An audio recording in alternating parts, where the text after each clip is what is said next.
子1/4决赛的比赛，让我们一起欢迎运动员为我们带来的精彩表演。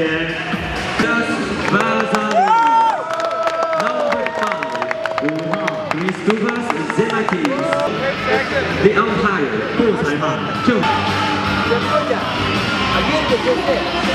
执行一些很精妙的战术。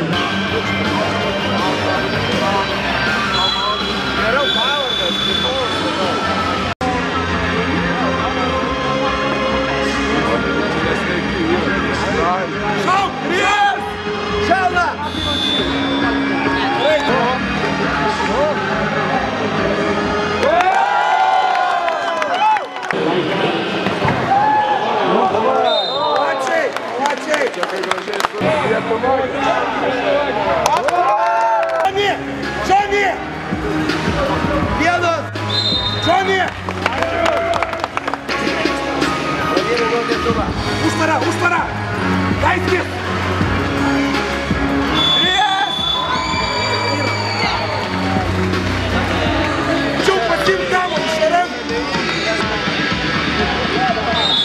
推杆高度瞬间提升了场上的高度。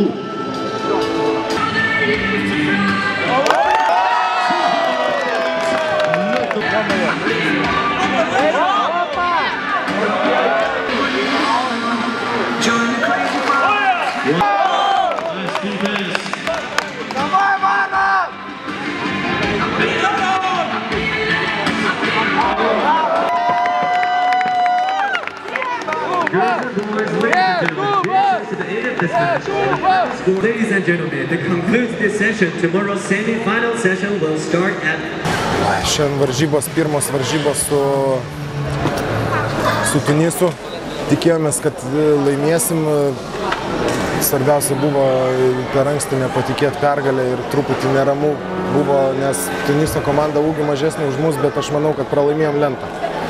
Ir su vaikinais turėjom pokalbį, kad ypatingai su Lenkais žaidžiant tas bus labai svarbu, nes jeigu pralaimėsim lentą, bus labai sunku žaisti.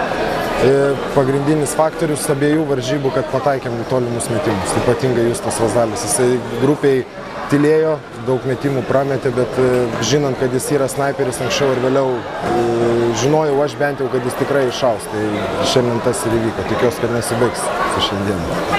Apie rytoj? Rytoj pirmas varžybas su Rusija. Lyginant komandas fiziškai stipresnė už mus. Labiau mėgsta jėgos krepšinį, vienas prieš vieną. Mes, sakykime taip, esam truputį gal protingesni, žaidžiam tokį intelektualesnį gal krepšinį šitam čempionatui. Būtent, tai aš nežinau, mano nuomonė, kad protas turėtų nugalėti.